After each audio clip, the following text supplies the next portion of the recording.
तो एनडीए के सभी दावेदार मुख्यमंत्री नीतीश कुमार के नाम पर करीब करीब सहमत हैं। सभी ने उनके नाम का जिक्र कर यह कह दिया है कि सीएम तो वही बनेंगे, लेकिन डिप्टी सीएम कौन होगा तो यह तय है कि सीएम और डिप्टी सीएम का फिट फॉर्मूला फिर से आजमाया जाएगा। अब सस्पेंस यह है कि उप मुख्यमंत्री पद की जिम्मेदारी किन नेताओं पर होगी। सवाल इस पद बात को लेकर के भी है कि जिस सहयोगी दल से लगातार मंथन हो रहा है, किसे कौन सा पद मिलेगा।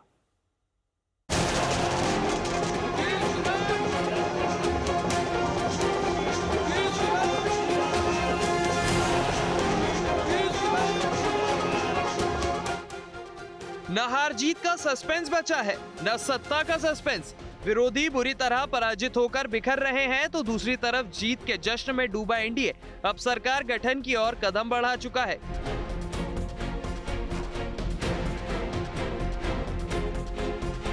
खबरों के मुताबिक नीतीश कुमार लगातार 10वीं बार सीएम के रूप में शपथ लेने वाले हैं। इस पर आज भर का इंतजार है। बुधवार को पटना में एनडीए की अहम बैठक होने वाली है। उस मीटिंग में विधायक दल के नेता के रूप में नीतीश के नाम पर मुहर लग जाएगी। दल की बैठक निर्धारित होगा और उसमें जो है फिर हम लोग विधिवत नेता का चयन कर लेंगे। मतलब नीतीश कुमार ही विधिवत, वही तो इसलिए मैंने विधिवत मतलब नीतीश कुमार जी पर कोई संदेह तो अब नहीं है। उन्हीं को होना है, इसलिए तो खाली विधिवत करना है। मतलब नीतीश जी की चयन की औपचारिकता आप लोग पूरी औपचारिकता पूरी। नीतीश कुमार मुख्यमंत्री हैं रहेंगे तो बार बार हम बोल चुके हैं और फाइनल है, नीतीश जी मुख्यमंत्री बनेंगे। नीतीश के नाम पर कोई शक नहीं है, लेकिन डिप्टी सीएम कौन होगा? बीजेपी क्या इस बार किसी नए चेहरे को डिप्टी सीएम के लिए मौका देगी या सम्राट चौधरी और विजय सिन्हा ही दोबारा कुर्सी संभालेंगे? डिप्टी सीएम का सर क्या समाजी जी? अब ये तो नेता बताएंगे, हम लोग इसमें कुछ नहीं कर सकते। नीति निर्णायकों में हम नहीं हैं, इसलिए नीति निर्णायक जो हैं वो लोग बात करेंगे। डिप्टी सीएम तो बनेंगे ही, निश्चित है कि 2 बनेंगे या 3 बनेंगे, कहा नहीं जा सकता, लेकिन 2 तो निश्चित बनेंगे। विरोधी लगातार सवाल पूछ रहे हैं और बीजेपी की मंशा पर सवालिया निशान भी लगा रहे हैं। यह चुनाव बीजेपी ने अपनी सरकार बनाने के लिए लड़ी थी, नीतीश कुमार जी की सरकार बनाने नहीं।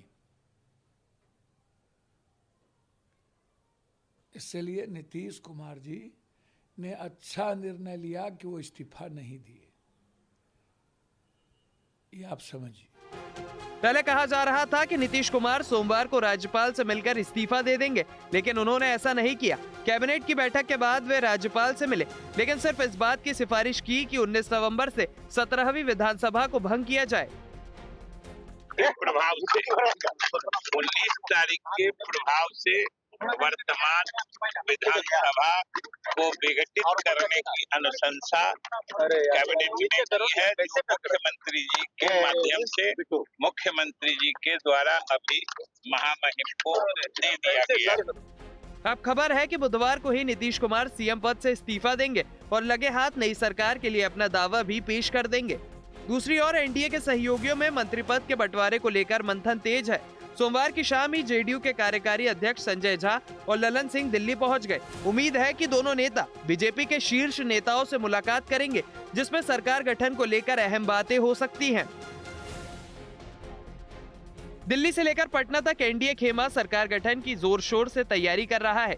एक दिन पहले ही डिप्टी सीएम सम्राट चौधरी के सरकारी आवास 5 देश रत्न मार्ग पर बीजेपी नेताओं की बैठक हुई। इस बैठक में दिलीप जायसवाल, भीखू भाई दलसानिया, नितिन नवीन, नित्यानंद राय समेत कई नेता मौजूद रहे। माना जा रहा है कि बीजेपी नेताओं ने शपथ ग्रहण समारोह की तैयारी और मंत्रिमंडल के चेहरों पर चर्चा की। माना जा रहा है कि जेडीयू कोटे के वर्तमान मंत्रियों को दोबारा मौका मिलेगा, वहीं बीजेपी कुछ नए चेहरों को मंत्रिमंडल में मौका दे सकती है। 20 नवंबर को नए मुख्यमंत्री का शपथ ग्रहण तय है। इसमें प्रधानमंत्री मोदी भी शामिल होंगे।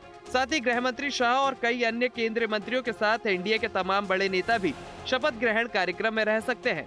रोहित कुमार सिंह के साथ शशि भूषण कुमार, पटना, आज तक।